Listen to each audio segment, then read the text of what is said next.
I think the major key challenge for the sector is that there has to be some form of accountability. There has to be some form of a regulatory environment whereby there are rules and regulations, there are do's and don'ts, both for the contractors or developers and also for the housing consumers.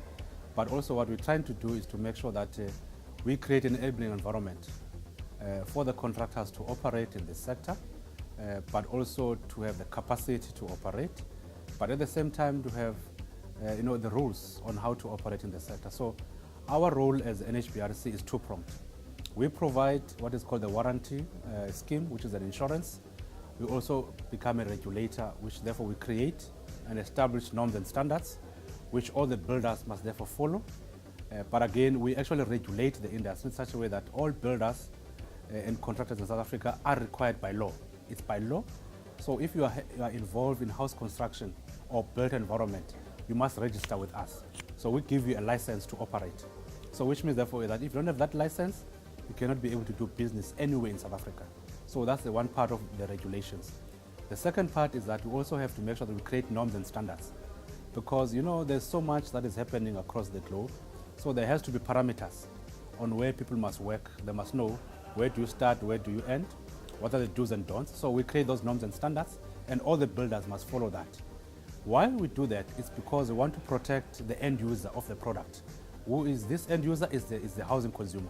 Remember, a housing consumer might be my grandmother, might be my grandfather, who is not well conversant about these issues. And therefore, for that person to be protected, they have to come to us, because we know better. We know how, therefore, to regulate the contractors. We know exactly what the contractors need to do. But sometimes, one way or another, some contractors are doing shoddy workmanship, and therefore that affects the end product of the end user, who is the housing consumer in this regard. And therefore, we are there to protect the housing consumer. So in a nutshell, we play that role as NHBRC, and we've been doing that for the past 18 years now, without any problems. And I think they've come to appreciate our role, and we've seen our growth in this sector. We've seen that there's a number of builders that we have. Currently, in our database, we have almost about 15,000 home builders across the country who are registered with us, and that number is growing every year. And therefore, every year they've got to renew. So this license is like your motor vehicle license, which you renew every year. For you to drive a car, you have got to have a driver's license.